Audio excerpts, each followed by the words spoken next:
This is, I believe, a live look at Capitol Hill for you this morning. You got three of President Trump's more controversial nominees for top government positions being grilled yesterday during their confirmation hearings. And that included Trump's pick for Health Secretary, Robert F. Kennedy Jr., Tulsi Gabbard to oversee national intelligence, and Kash Patel for FBI director.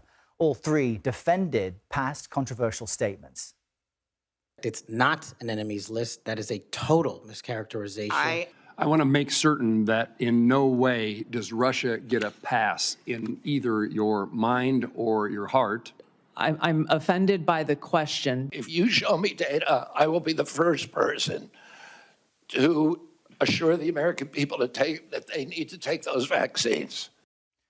For more on the hearings, I'm joined by CBS News congressional correspondent Caitlin Huey-Burns. Caitlin, good morning to you. I want to start by speaking about Tulsi Gabbard. She seemed to dodge questions about the man accused of being the largest intelligence leaker in U.S. history. Let's quickly play that clip for our viewers. Is Edward Snowden a traitor to the United States of America? That is not a hard question to answer when the stakes are this high. Senator, as someone who has served in yes or no, is Edward Snowden a traitor to the United States of America? As someone who has worn our uniform. Questions. Wow. How is Gabbard's response or non-response likely to impact her prospects?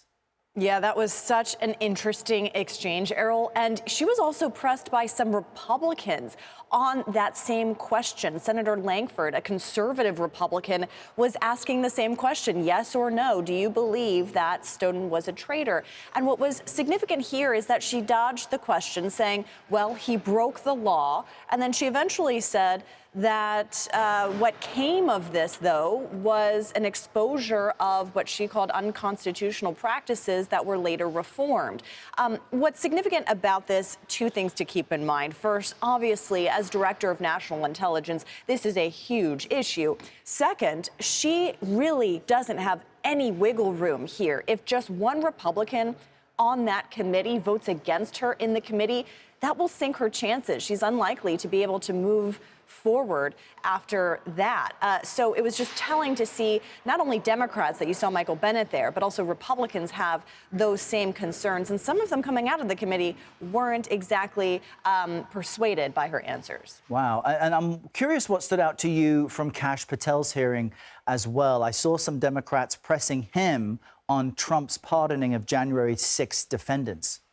Yeah, Errol, I think that was the biggest moment of that hearing. He actually broke with Trump and said that he doesn't agree about those pardons for those who assaulted police officers. Remember, Patel is up to lead the FBI. He would be the nation's top cop, essentially.